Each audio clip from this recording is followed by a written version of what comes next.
Hoy vamos a aprovechar este tiempito para conectar la celebración de la Cena del Señor, pero también para reflexionar un poco en los motivos y en la razón por la cual celebramos la Cena del Señor.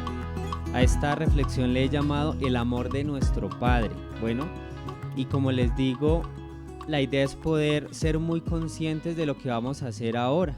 Lo hacemos una vez cada fin de mes, pero a veces es bueno recordar cuál es el propósito detrás de todo, ¿sí? ¿Por qué hacerlo? ¿Y qué es lo que nos mueve a recordar esa obra del Señor con la Cena del Señor? Vamos a hablar de dos versículos de Primera de Juan, capítulo 3, versículos 1 al 2, y los vamos a relacionar con otros pasajes. Entonces, los podemos buscar, por favor. Primera de Juan, capítulo 3, versículos del 1 al 2. Los voy a leer en la versión tradicional. Dice así: mirad cuál amor nos ha dado el Padre para que seamos llamados hijos de Dios. Por esto el mundo no nos conoce, porque no le conoció a Él. Versículo 2: amados, ahora somos hijos de Dios y aún no se ha manifestado lo que hemos de ser, pero sabemos que cuando Él se manifieste, seremos semejantes a Él, porque le veremos tal como Él es. Esta carta la escribe Juan. Es la primera carta de Juan, el que es llamado el discípulo amado de Jesús. Juan comienza este capítulo 3 diciendo: mirad cuál amor nos ha dado el Padre. Y esa expresión de mirad cuál amor nos ha dado el Padre es una expresión de asombro. O sea, le estaba diciendo como: miren ese tipo de amor que nos ha dado el Padre. O sea, miren la forma en la que nos ha amado Dios. Y él lo hacía porque Juan estuvo compartiendo con Jesús. Él caminó con Jesús, aprendió con Jesús. Juan tenía un carácter un poco también inmaduro, llamémoslos en algunas ocasiones, pero el Señor justamente trabajó en el carácter de Juan. Fue el que en alguna ocasión Juan dijo: bueno, Señor, pues que llueva fuego sobre ellos, ¿sí? Y así, pero Dios fue transformando su carácter, y él fue ese discípulo amado de Jesús, y tuvo también un papel muy importante en la iglesia primitiva. Pero él, que conocía ese trasfondo de estar viviendo con Cristo, nos está diciendo eso: miren cuán grande es el amor del Padre. Ahora nos vamos a trasladar a Isaías 53 para comprender en qué consiste ese amor del Señor. Vamos a leer de Isaías 53 los versículos del 3 al 12. Isaías 53, versículos del 3 al 12. Lo voy a leer aquí rápidamente. Despreciado y desechado entre los hombres, varón de dolores, experimentado en quebranto, y como que escondimos de él el rostro. Fue menospreciado y no lo estimamos.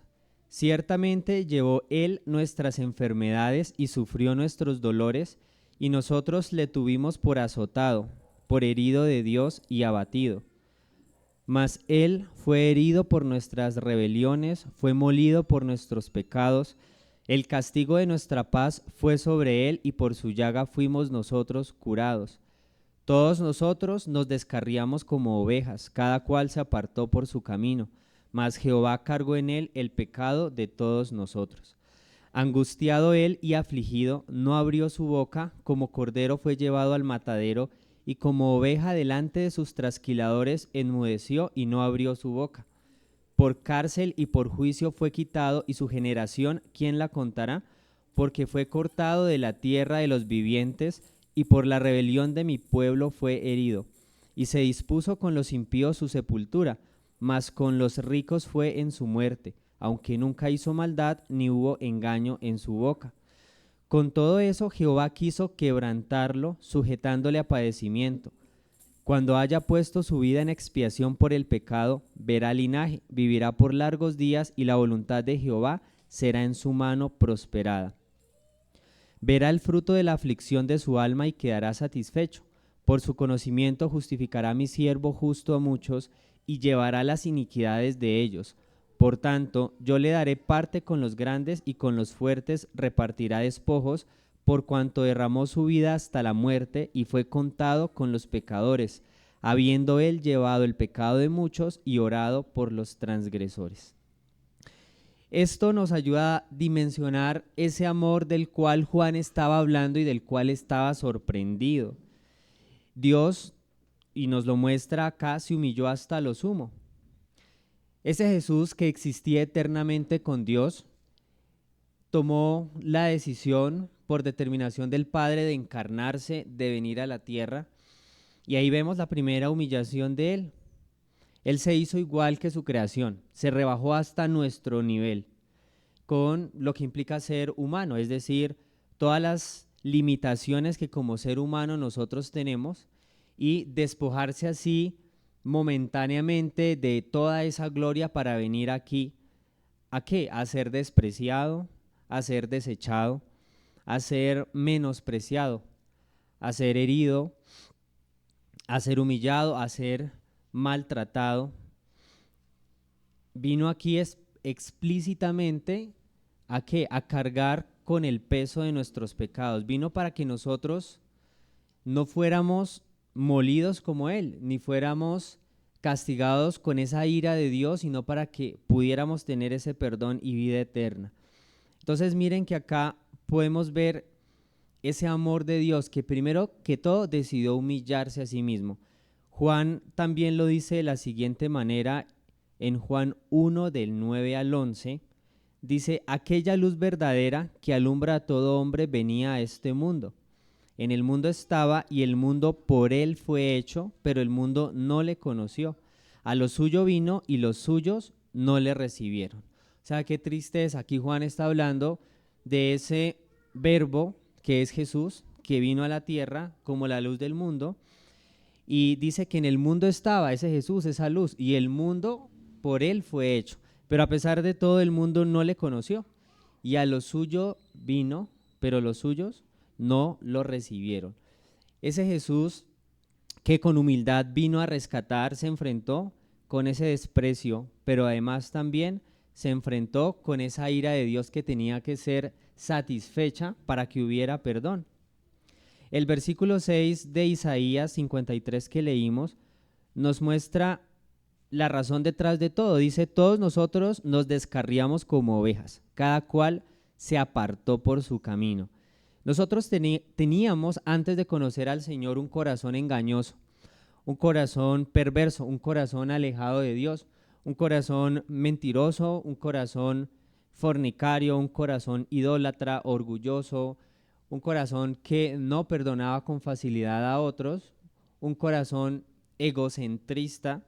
Estábamos completamente descarriados y apartados, cada uno en su propio camino. Entonces, allí nos damos cuenta de lo que hablaba Juan cuando decía, miren con qué amor nos ha amado Dios. Porque ese gran amor consiste en que Él fue herido por nosotros, consiste en que Él fue traspasado por nuestras rebeliones. En Isaías 53, en el versículo 5, en la NTV lo dice de una forma que me gustó porque lo pone en unas palabras muy prácticas, muy sencillas. Dice, Él fue traspasado por nuestras rebeliones y aplastado por nuestros pecados. Fue golpeado para que nosotros estuviéramos en paz. Fue azotado para que pudiéramos ser sanados. Entonces, cuando nosotros nos reunimos cada fin de mes a compartir la cena del Señor, no es que, ay, qué chévere, me van a regalar un poquito de jugo de uva y un pancito, y eso tan chiquito, porque hay un trasfondo detrás de todo esto. Lo que estamos recordando con la cena del Señor es que un día Jesús decidió, por determinación del Padre, dejar esa gloria de Dios momentáneamente, humillarse, hacerse hombre, morir cargando nuestras culpas, nuestras rebeliones, nuestro pecado, nuestra maldad, y luego resucitar para que esa obra fuera completa y así nosotros pudiéramos tener acceso al Padre. Entonces, en eso consiste ese amor del cual Juan se maravillaba. Y ahora, aún para maravillarnos mucho más, les quiero leer Juan 15, 16. Juan 15:16 nos dice: no me elegisteis vosotros a mí, sino que yo os elegí a vosotros, y os he puesto para que vayáis y llevéis fruto, y vuestro fruto permanezca, para que todo lo que pidiereis al Padre en mi nombre, Él os lo dé. La primera frase de Juan 15:16: no me elegisteis vosotros a mí, sino que yo os elegí a vosotros. Todavía para impresionarnos muchísimo más por ese amor de Dios, es el entender de que nosotros fuimos elegidos por Él, no nosotros fuimos quienes lo elegimos a Él, perdón, me enredé, no, sino Él nos eligió a nosotros. Entonces es otro motivo para decir, wow, o sea, qué gran amor de Dios, qué misericordia, qué increíble, qué lindo Dios que nos amó, nos eligió y nos decidió salvar. Miren, por mucho dinero que alguien pudiera tener aquí en la tierra, y si esa persona dijera, uy, eso como que es súper bueno, ¿no? Ganarse la vida eterna y pasar millones de años en un lugar de descanso al lado de Dios, yo quiero eso, ¿cuánto vale? Ni siquiera así pudiera comprarlo. O que alguien dijera, no, es que yo lo quiero porque lo merezco, me voy a esforzar, voy a hacer unas cosas bien buenas, ayudar a los demás y todo para tener eso que se ve tan atractivo, no pudiera. Nosotros somos privilegiados porque el Señor, aunque éramos lo vil y lo menospreciado del mundo, decidió amarnos y decidió salvarnos por amor. Decidió decir, Franci, sí, la voy a amar, la voy a elegir, la voy a salvar, la voy a hacer mi hija, la voy a adoptar como mi hija. ¿Y qué le queda a Franci decir? No, pues Señor, gracias. Porque, y no por ella, porque me puedo poner yo en el ejemplo y mirar mi corazón y decir, he cometido tantos pecados, antes de conocer al Señor, cometí tantos pecados, me equivoqué tanto, y pensar que puedo tener una salvación que promete Dios sin sufrimiento, con Él en paz, ¿sí? Con un futuro reino maravilloso que Él promete. O sea, yo digo, realmente no lo merezco. Y si lo veo desde el punto de la justicia, lo justo sería que yo hubiese sido castigado, que Jesús no hubiera pagado todo lo que pagó, sino que sobre mí recayera toda esa ira de Dios. Entonces lo que nos queda a nosotros todavía para maravillarnos más es que es por gracia, es por ese infinito amor que Dios nos ha elegido y que nos ha comprado como posesión suya. Por eso Jesús nos dice acá, no me elegisteis vosotros a mí, sino que yo os elegí a vosotros. Y entonces por eso el mundo no nos conoce. Hace rato estábamos leyendo Primera de Juan 3:1, ¿sí? Que era cuando leíamos que Juan se maravillaba de ese amor de Dios, y ya vimos pues por qué razón él se estaba maravillando ese amor tan increíble. Pero ese versículo 1 lo voy a volver a leer, Primera de Juan 3:1. Mirad cuál amor nos ha dado el Padre para que seamos llamados hijos de Dios. Por esto el mundo no nos conoce. Nosotros tenemos una naturaleza completamente ajena, una naturaleza completamente diferente a lo que para el mundo es normal. Tenemos una naturaleza bien extraña, frente a lo cual los que no son hijos de Dios nos ven totalmente diferente, y para el mundo nuestra fe no es legítima. Para el mundo nuestra fe simplemente es una religión más, ¿sí? Para el mundo simplemente somos una de tantos miles de religiones que hay en el mundo, pero pare de contar. Entonces tenemos una naturaleza extraña, ajena. Por eso no nos debe sorprender que el mundo nos menosprecie, nos rechace, nos haga a un lado, nos tenga como ignorantes y demás. Por el contrario, debemos recordar el amor tan grande de Dios que nos sostiene, y antes tener misericordia de esas personas, compasión de esas personas que no le conocen. Ahora ese versículo siguiente de 1 de Juan 3, ya leyendo el 2, dice: amados, ahora somos hijos de Dios y aún no se ha manifestado lo que hemos de ser. Voy a hacer una pausa allí, porque esa obra de Cristo, aparte de darnos perdón, salvación, vida eterna, acceso al Padre, también nos da una nueva naturaleza y nos promete un nuevo cuerpo. nos promete algo que todavía no se ha manifestado. Y eso que no se ha manifestado, vamos a leer un paralelo en 1 Corintios 15, 40. Y hay cuerpos celestiales y cuerpos terrenales, pero una es la gloria de los celestiales y otra la de los terrenales. Ahora me voy a saltar al versículo 44. Se siembra cuerpo animal, resucitará cuerpo espiritual. Hay cuerpo animal y hay cuerpo espiritual. Así también está escrito, 45, fue hecho el primer hombre Adán, alma viviente, el postrer Adán, espíritu vivificante. 46, más lo espiritual no es primero, sino lo animal, luego lo espiritual. El primer hombre es de la tierra terrenal, el segundo hombre que es del Señor es del cielo. Cual el terrenal, tales también los terrenales, y cual el celestial, tales también los celestiales.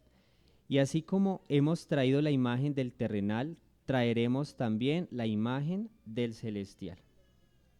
Este es un tema un poco más amplio, pero en resumen nos habla de ese nuevo cuerpo celestial que se nos promete a nosotros como hijos de Dios cuando estemos con el Señor en los cielos. Se nos habla de ese cuerpo glorificado. Y dice también que una es la belleza del cuerpo terrenal y otra es la belleza del cuerpo espiritual o celestial. Entonces, allí cuando en Juan veíamos de que no se ha manifestado lo que hemos de ser, es justamente esa nueva naturaleza, nuevo cuerpo. Nosotros tenemos el cuerpo de Adán, por eso acá se hacía referencia a Adán, pero cuando estemos con Cristo tendremos una naturaleza similar a la de Cristo. Y esa promesa que nos da el Señor nos hace apuntar también hacia ese Jesús resucitado, hacia ese Jesús glorificado. Ahora les voy a pedir el favor que vayamos a Apocalipsis 19, donde vamos a ver ese Jesús glorificado, esa naturaleza de Cristo cuando Él venga por nosotros. Apocalipsis 19, vamos a leer del 9 al 16. Dice en este subtítulo, la cena de las bodas del Cordero. Y el ángel me dijo, escribe, bienaventurados los que son llamados a la cena de las bodas del Cordero. Y me dijo, estas son palabras verdaderas de Dios. Yo me postré a sus pies para adorarle, y él me dijo, mira, no lo hagas, yo soy consiervo tuyo y de tus hermanos que retienen el testimonio de Jesús. Adora a Dios, porque el testimonio de Jesús es el espíritu de la profecía.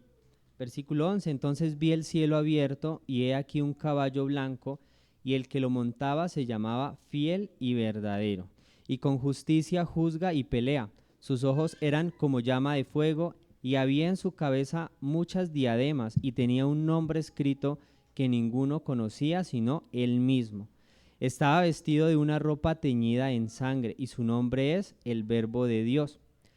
Y los ejércitos celestiales vestidos de lino finísimo, blanco y limpio, le seguían en caballos blancos. De su boca sale una espada aguda para herir con ella a las naciones, y él las regirá con vara de hierro. Y él pisa el lagar del vino del furor y de la ira del Dios Todopoderoso. Y en su vestidura y en su muslo tiene escrito este nombre, Rey de Reyes y Señor de Señores.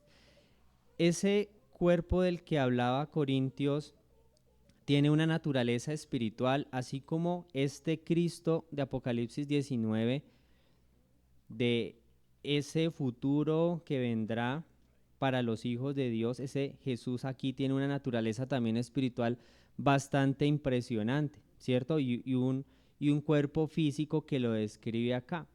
Entonces, cuando nosotros pensamos en ese amor de Dios, también lo tenemos que ver como el panorama completo, ¿cierto? Un amor de Dios que nos ha salvado aquí, nos ha perdonado, nos ha limpiado de toda maldad, nos promete una vida eterna, pero también un amor de Dios que nos promete una nueva naturaleza en el cielo con un cuerpo espiritual renovado, ¿sí? Un Señor que nos promete estar con este Rey de Reyes y Señor de Señores, que cuando lo leemos acá a mí me impresiona. Y nosotros ser llamados siervos de ese Dios, hijos de ese Dios, es de verdad increíble. Cuando nosotros leemos acá ese Jesús cuyos ojos brillan, ¿sí?, como llama de fuego, ese Jesús que menciona acá, que tiene en su cabeza muchas diademas, ese Jesús que está vestido de una ropa teñida en sangre, ¿sí?, ese Jesús al cual lo siguen los ejércitos celestiales, ese Jesús del cual de su boca sale una espada aguda, ese Jesús que tiene escrito en su muslo Rey de Reyes y Señor de Señores, es nuestro papá, ¿sí? Es ese Dios en esa Trinidad, Padre de cada uno de nosotros. Entonces imagínense eso, o sea, el amor de Dios que nos ha dado tanto aquí en la tierra, pero también pensando en el cielo, en esa compañía de ese Dios maravilloso que vamos a estar.